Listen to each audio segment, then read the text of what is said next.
everyone. Today I'm Bhavya Gagmeja. I'm going to tell you about genetic coding. But before that, shouldn't we know what are genes? So genes are structural and functional unit of a molecule known as DNA. And what do genes do? Well, genes express a particular phenotypic trait by making up a protein. And what is a gene that makes a protein called? Well, it's a cistron.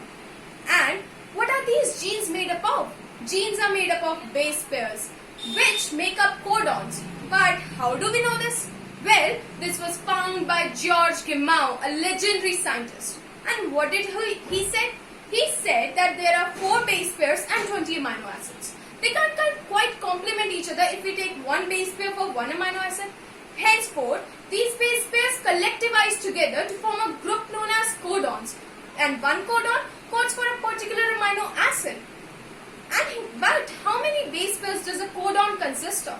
If a codon consists of groups of 2 base pairs, then we can make up only 16 groups. That means 16 codons. But there are 20 amino acids. So he said, let's make a group of 3 codons. And in this way, we can make 64 codons.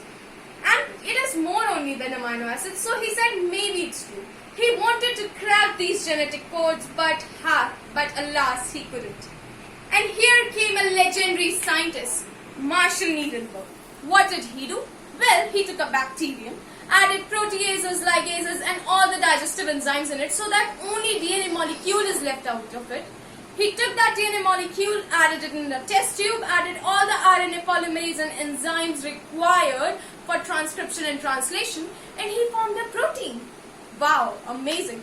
But he could not quite identify the DNA and protein because the DNA was too complex. And he went to his friend Marshall Nierenberg, again a legendary scientist. And what did he do? Well, he could make up simple RNA with described base pairing. And how did he do this? Well, there's an enzyme, Severo-Okara, who can make up RNA with defined base pairing without even a template.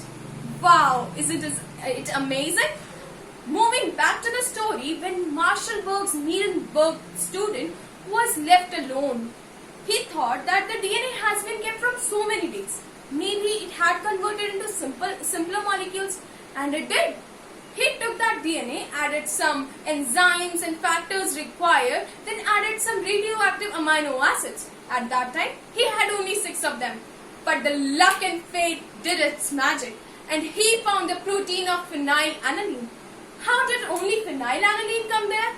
Well, the DNA he had was made up of only UU base pairing, and in this way, we cracked our first genetic code, that is UUU for phenylalanine. But it's just the beginning, just 1 out of 64. Various scientists did researches about all of them, and finally, we got this complete table. Yeah, you can blame scientists for learning this table, but you have to, right? So let's see. This is column 1, and we will take our first letter from here. This is row 2, and we will take our second letter from here, and this is our column 3. We'll take our third letter from here.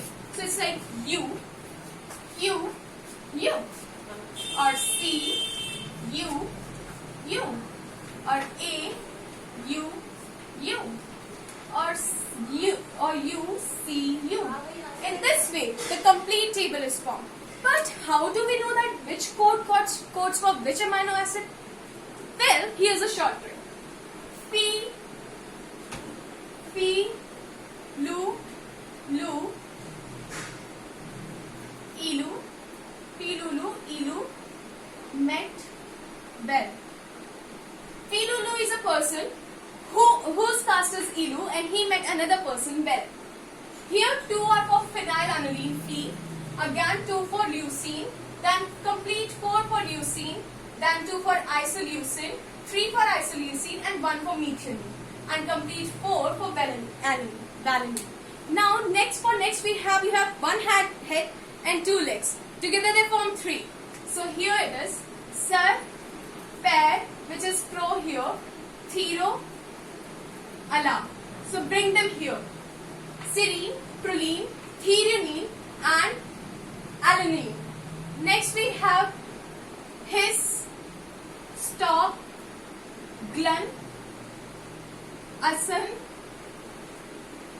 lice, asab, glue. His stop, gun for gun, a son likes. We brought a subglue, we'll destroy it. Histidine, stop codons, glutamine, asparagine, lysine, aspartic acid, and again glutamine. Again, next we have cis, stop, TRP, agar, sir, agar, gland. Here we have two for cysteine, one for stop, one for TRP, then agar maybe, arginine, sir, it's respectable word, you know. So 2 for sir, then again 2 for agar, and then 4 for glycine. Here we got to know that there are 3 stop codons which do not code for any amino acid. So there are only 61 codons which code for amino acid. And again, here methionine's codon actually works as initiator too. So it has dual functions. So this was all in this topic, and this is all from my side. Thank you and have a nice day.